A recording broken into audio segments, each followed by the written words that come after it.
बिहार में चुनाव से पहले और पीएम नरेंद्र मोदी के बिहार दौरे के ठीक बीच बिहार में एनडीए सरकार ने एक बड़ा फैसला लिया। देखिए, इस फैसले को सीधा जल्द होने वाले चुनाव से जोड़कर देखा जा रहा है। नीतीश कुमार एक के बाद एक जातियों के लिए आयोगों की घोषणा कर रहे हैं। सवाल यह है कि यह सब कुछ चुनावी साल में ही क्यों हो रहा है। इसके पीछे की पूरी सियासत क्या है, वो आपको बताएंगे, विस्तार से बताएंगे। देखिए, दरअसल बिहार में मुख्यमंत्री नीतीश कुमार ने एक बार फिर सवर्ण जातियों के विकास के लिए आयोग का गठन किया है। एक बार फिर हम इसलिए कह रहे हैं क्योंकि ये काम नीतीश कुमार साल 2011 में भी कर चुके हैं, लेकिन कुछ कारणों के चलते ये आयोग ज्यादा काम कर नहीं पाया और निष्क्रिय रह गया। यानी कि कह सकते हैं कि इस बार पुनर्गठन किया है उन्होंने। हालांकि अब चुनावी साल में सबको एक साथ जोड़ने के लिए बिहार में एनडीए की सरकार ने एक बार फिर इस आयोग को जिंदा करने का फैसला किया है। आपको बता दें कि वरिष्ठ बीजेपी नेता महाचंद्र सिंह को इस आयोग का अध्यक्ष बनाया गया है, जबकि जेडीयू के नेता राजीव रंजन प्रसाद को इसका उपाध्यक्ष बनाया गया है। वहीं दयानंद राय, जयकृष्ण झा, राजकुमार सिंह को इसका सदस्य बनाया गया है और सामान्य प्रशासन विभाग की तरफ से इसको लेकर नोटिफिकेशन भी जारी कर दी गई है। अब देखिए, सवर्ण आयोग का कार्यकाल 3 साल का होगा, लेकिन इसका काम क्या होगा वो भी आपको बताते हैं। नीतीश कुमार ने ये जो आयोग बनाया है उसका काम होगा सवर्ण वर्ग के मुद्दों को उठाना, उनका समाधान ढूंढना। सीएम नीतीश के इस फैसले के बाद सियासी गलियारों में कई तरह की चर्चाएं शुरू हो गई हैं। देखिए, सियासी जानकारों की माने तो ये सीधे तौर पर एक चुनावी प्रयोग है। सीएम नीतीश कुमार हर वर्ग को अपने साथ जोड़कर रखना चाहते हैं विधानसभा चुनाव तक, और इसी के लिए ये फैसला लिया गया है। देखिए, इसके साथ ही राज्य में अनुसूचित जनजाति आयोग का भी एक तरीके से पुनर्गठन किया गया है। दोनों आयोगों का कार्यकाल 3 साल का होगा और दोनों आयोगों के अध्यक्ष, उपाध्यक्ष और सदस्यों के नामों की घोषणा कर दी गई है। और शैलेंद्र कुमार को राज्य अनुसूचित जनजाति आयोग का अध्यक्ष बनाया गया है, जबकि सुरेंद्र राव को उपाध्यक्ष और प्रेमशीला गुप्ता, तल्लू बास्की और राजू कुमार को सदस्य बनाया गया है। सवाल यह है कि विधानसभा चुनाव से ठीक पहले सीएम नीतीश कुमार ने यह बड़ा फैसला क्यों लिया, आखिर इसकी जरूरत क्यों महसूस हुई। आपको बता दें, इस फैसले को लेने के ठीक एक दिन पहले ही नीतीश सरकार ने अल्पसंख्यक आयोग का भी पुनर्गठन किया था और गुलाम रसूल बलियावी को इसका अध्यक्ष बनाया था। गुलाम रसूल जनता दल यूनाइटेड के पूर्व राज्यसभा सांसद हैं। बलियावी वक्फ कानून को लेकर सरकार का लगातार विरोध कर रहे थे। वहीं इस आयोग में 10 बाकी सदस्य भी रखे गए हैं।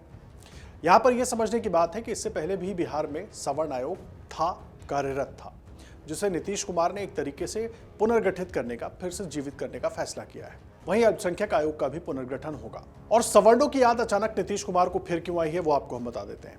देखिए, साल 2010 में विधानसभा चुनाव से पहले सवर्ण आरक्षण का मुद्दा उठा था। उस वक्त लालू यादव ने सवर्णों के लिए आरक्षण की मांग की थी। 2011 में जब नीतीश कुमार दोबारा सत्ता में आए तो उन्होंने सवर्ण आयोग का गठन किया। 27 जनवरी 2011 को कैबिनेट ने सवर्ण आयोग के गठन को मंजूरी दे दी। इसके साथ ही सवर्ण आयोग बनाने वाला बिहार इकलौता राज्य बन गया। अब सवाल यह है कि जरूरत पड़ी क्यों, जरा इसको समझिए।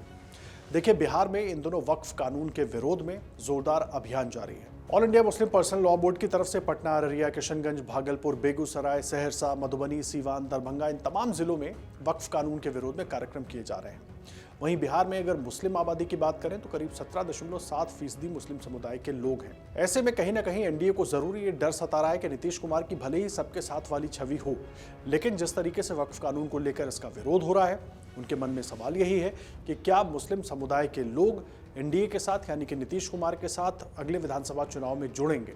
और कहीं ना कहीं सवर्ण आयोग बनाए जाने के फैसले को इससे भी जोड़कर देखा जा रहा है, क्योंकि वक्फ कानून को लेकर जिस तरीके से पूरे देश में विरोध हुआ, उसको बीजेपी के नेताओं ने और एनडीए के नेताओं ने अपने अपने तरीके से समझाने की कोशिश की, लेकिन उसके बाद भी लोगों के बीच वो शायद अपनी बात उस तरीके से नहीं रख पाए।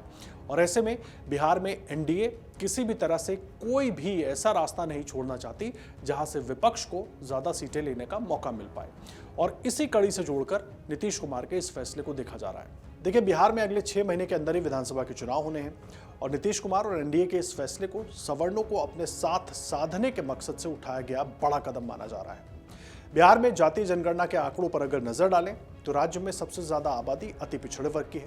बिहार में अति पिछड़ा वर्ग करीब 36.01% है, पिछड़ा वर्ग 27.12% है, अनुसूचित जाति 19.65% है।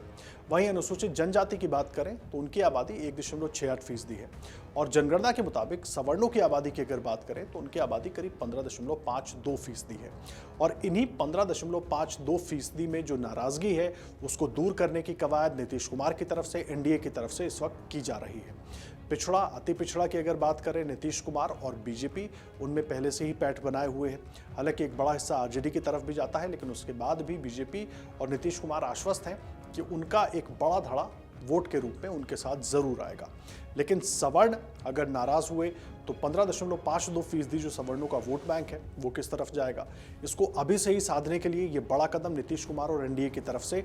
ऐसा हम क्यों कह रहे हैं? आपको याद होगा लोकसभा चुनाव के दौरान भी जिस वक्त नीतीश कुमार की सरकार में कैबिनेट विस्तार किया गया था, उस वक्त ये सवर्णों के समीकरण का भी पूरा ध्यान रखा गया था।